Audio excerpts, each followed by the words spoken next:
Hello students, welcome back to physics class. Students, आज हम यहाँ पे बीएससी फर्स्ट ईयर का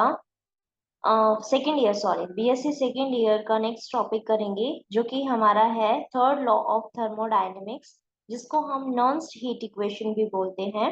इसको हमने नॉन्स्ट हीट इक्वेशन क्यों बोला है, वो इसलिए क्योंकि ये नॉन्स्ट ने हीट का यूज करके इसको थोड़ा सा देखा था। ठीक है, तो इसी वजह से इसका नाम भी क्या पड़ गया आपका, नॉन्स्ट हीट इक्वेशन।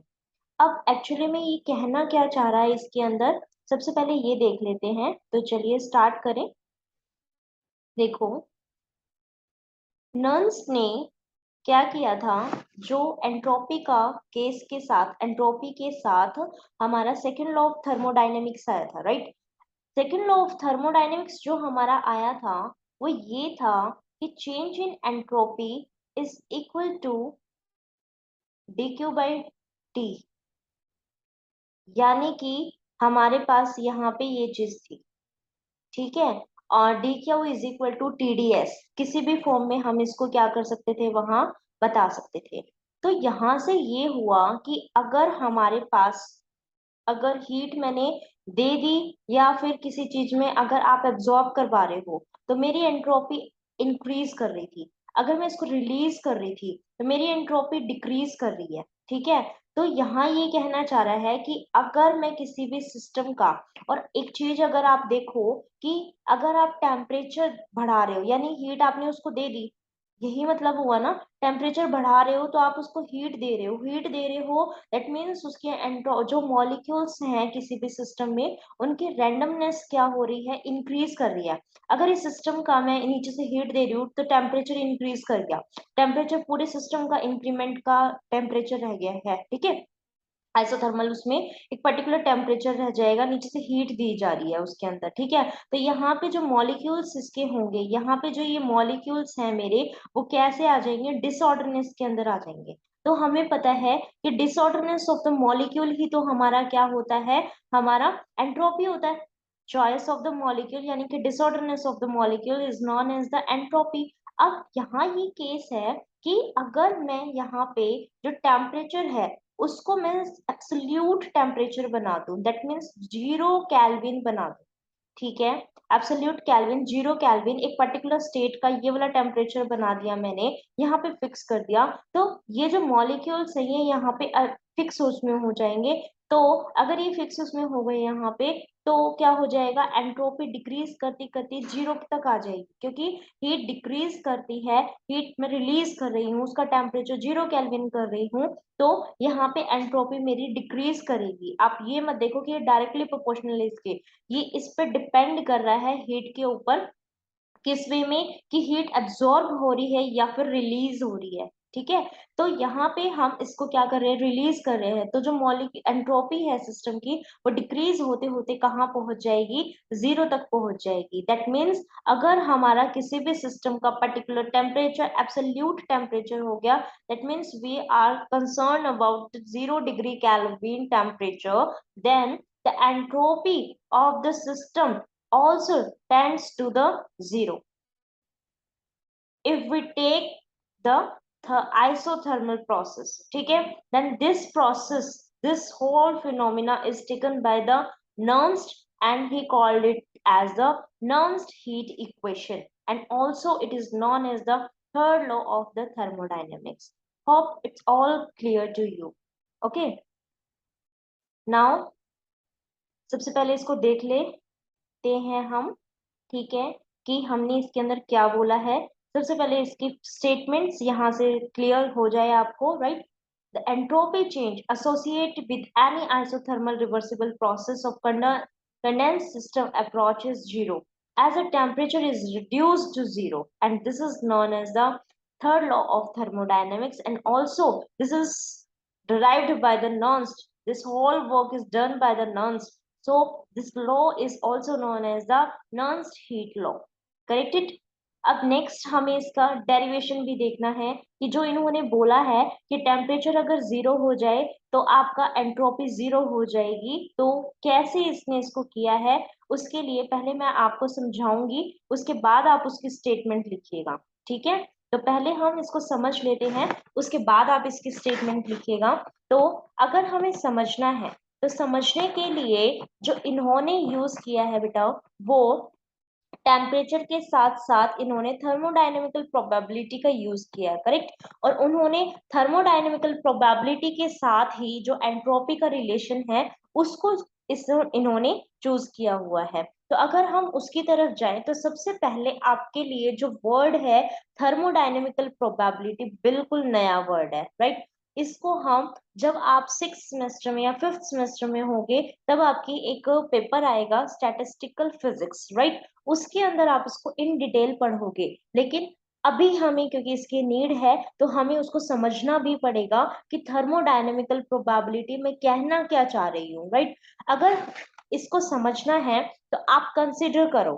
कंसिडर क्या करना है? कंसिडर ये करना है कि मेरे पास 3 मॉलिक्यूल्स हैं, करेक्ट।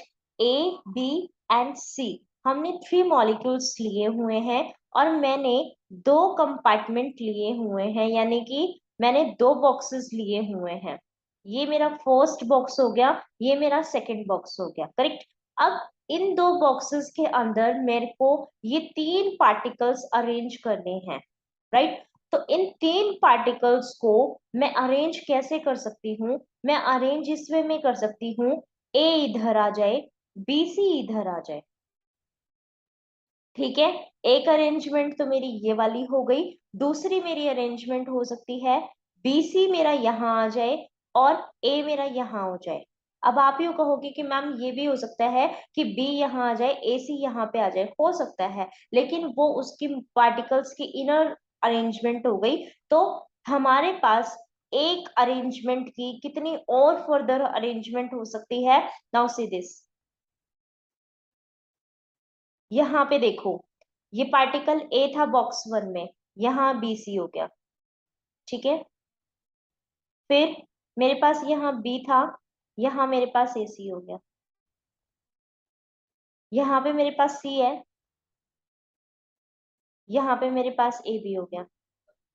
दैट मीन्स आपकी एक स्टेट के बेस पे आप वहां पे 3 स्टेट्स बना रहे हो। तो ये जो एक स्टेट है, ठीक है, पार्टिकल का डिस्ट्रीब्यूशन इन द कंपार्टमेंट, वो कैसा है? आपका मैक्रो स्टेट कहलाता है। लेकिन उसका फर्दर रीअरेंजमेंट क्या कहलाता है? Micro state. ये क्या है? Macro state. ये क्या है? Macro state. But this arrangement is microstate. This arrangement is microstate. Correct. तो एक सिंगल की ये स्टेट बन गई। तो number of microstate in a given macrostate is known as the thermodynamical probability, is known as the thermodynamical probability, and it is denoted as the symbol with W, correct. तो समझ में आ गया macrostate क्या है, microstate क्या है, thermodynamical probability क्या है।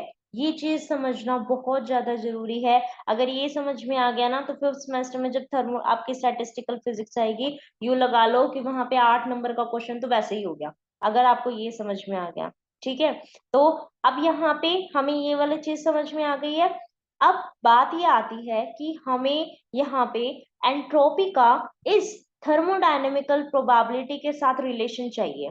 अब वहां पे जब हम पढ़ेंगे तो वहां तो हमारा डेरिवेशन आएगा, लेकिन अभी हमें खाली उसका रिजल्ट ही मतलब सही रहेगा अगर हम यूज करें विदाउट उसके पूरे डेरिवेशन के। तो हम यहाँ पे भी क्या करते हैं, इसका हम रिजल्ट ही ध्यान में रखेंगे। और रिजल्ट ये कहता है इसका कि जो एंट्रोपी है हमारी, वो बोल्ट्जमैन कांस्टेंट, एक्चुअली ये बोल्ट्जमैन कांस्टेंट ने डिराइव किया था, इस वजह से यहाँ पे बोल्ट्जमैन कांस्टेंट अकर करता है के, और यहाँ पे हमारे पास आ जाता है log of W,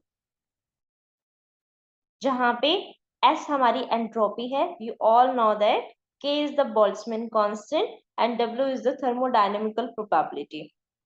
now logic is that कि अगर हम यहाँ पे कंस्ट्रेन लगा दे, कंस्ट्रेन आप लोगों ने पढ़े होंगे, कंस्ट्रेन होती है as a type of restriction that we apply on the particles, right.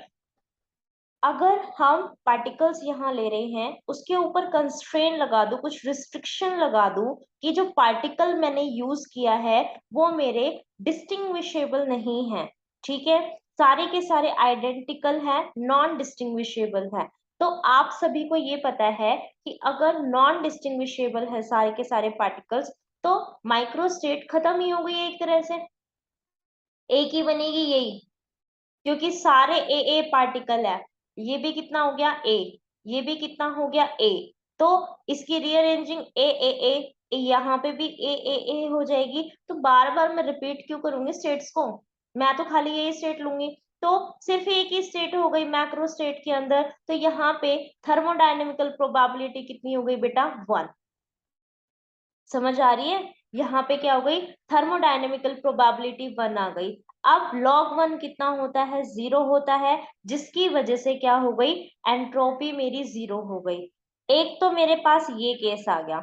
अब दूसरा, अगर हम इसकी स्टेटमेंट को लेके चले तो वहां ये था कि टेम्परेचर रिड्यूसिंग पे ही हमारी एंट्रोपी टेंड्स टू 0 हो रही है, ठीक है। अगर हम उसकी तरफ बात करें तो आपको ये पता है कि आप अगर किसी भी पार्टिकल की अरेंजमेंट ले रहे हो, सपोज आपके पास वाटर है, ठीक है, आपने क्या कर रखा है, उसका टेम्परेचर और कम कर दिया, टेम्परेचर और कम कर दिया, 0 डिग्री केल्विन पे क्या होगा बेटा, आइस फॉर्म हो जाएगी, है ना, आइस फॉर्म हो जाएगी। दैट मीन्स जो मॉलिक्यूल्स होंगे वो सारे के सारे एक जगह पे फिक्स हो जाएंगे। That means their number of microstate in that macrostate is fixed, right। अगर वो फिक्स हो गई तो उस केस में हमारा W कितना हो गया, 1 हो गया। और W1 होते ही मैं दोबारा से यही वाली चीज को फॉर्मेशन में दिखा दूंगी। समझ में आया। तो यहाँ से क्या पता चला आपको कि टेम्परेचर अगर मेरा 0 डिग्री केल्विन हो गया तो मेरा थर्मोडायनेमिकल प्रोबेबिलिटी वहां पे 1 हो जाती है, जिसकी वजह से यहाँ जो ये वाला मेरे पास पूरा का पूरा फॉर्मूला था, यहाँ एंट्रोपी कितनी हो गई, 0 हो गई है। क्लियर है। तो अभी हमने इसको समझ लिया है अच्छे से। अब आप इसको नोट डाउन करिएगा, देखिएगा, यहाँ पे देखिएगा आप, थर्मोडायनेमिकल प्रोबेबिलिटी, इसको आपने अंडरस्टैंड करने के लिए थर्मोडायनेमिकल सिस्टम लिया जिसके अंदर मैक्रोस्टेट एंड माइक्रोस्टेट ली। मैक्रोस्टेट क्या होता है, distribution of particle in different compartment, जैसे मैंने आपको बताया था ना, ए बी सी और बी सी ए वाला, ठीक है, तो वो तो आपका मैक्रोस्टेट हो गया। और कंपार्टमेंट में फर्दर आपकी जो अरेंजमेंट्स होती हैं, ठीक है, वो क्या कहलाती है, माइक्रोस्टेट कहलाती है। Number of microstate in that macrostate is known as the thermodynamical probability, and if we apply the constraint on it that the particle is identical and also the non-distinguishable from each other, then the thermodynamical probability must be 1 for that, okay। तो अगर वो 1 हो गई है तो यहाँ पे हमारी change in entropy tends to 0 हो जाएगी। और अभी ये केस तो हमने जनरल देखा था यहाँ पे, अभी हमें किस चीज के लिए देखना है, हमारे फॉर्मूले के जो डेफिनेशन हमने दी थी, that at absolute 0 degree temperature, absolute zero temperature, the entropy must gone on 0, right। तो इसके लिए हमने क्या किया, हमने अपना टेम्परेचर को ही 0 कर दिया। उस केस के अंदर हमारे पास जो स्टेट्स बनेंगी वो बिल्कुल फिक्स्ड बनेंगी, जिसकी वजह से हमारी जो वैल्यू है W की थर्मोडायनेमिकल प्रोबेबिलिटी की, वो हमारी 1 हो गई and our entropy goes to 0, ठीक है। तो entropy of that system is tends to 0 when we are taking या we are talking about the absolute 0 temperature. Correct है, मतलब इससे और ज्यादा कूलिंग आप वहां पे करवा ही नहीं सकते हो, एंट्रोपी बिल्कुल 0 हो चुकी है। फर्दर मॉलिक्यूल्स का जो रीडिस्ट्रीब्यूशन होना है या फिर उनका जो मूवमेंट होना है वो पॉसिबल ही नहीं है। और जब तक कम जो मॉलिक्यूल्स हैं, जब तक वो मूवमेंट ही नहीं दिखाएंगे, तब तक उसकी वैल्यू, एंट्रोपी की वैल्यू हमारी 0 रहेगी। यानी कि जब तक हमारे पास जो डिसऑर्डरनेस है मॉलिक्यूल का, जो रैंडमनेस है मॉलिक्यूल्स का, अगर रैंडमनेस है तो ही हम एंट्रोपी बोलते हैं वहां पे कि इंक्रीज कर रही है। अगर रैंडमनेस खत्म होती जा रही है तो एंट्रोपी भी हमारी जीरो की तरफ जाती जाएगी। ठीक है, यही ये यहाँ पे आपको बताना चाह रहे थे इस स्टेटमेंट के साथ, जो मैंने आपको अच्छे से एक्सप्लेन करने की भी कोशिश करी है। अगर वीडियो अच्छी लगे तो please comment and like this lecture. Thank you so much for watching this video. Thank you.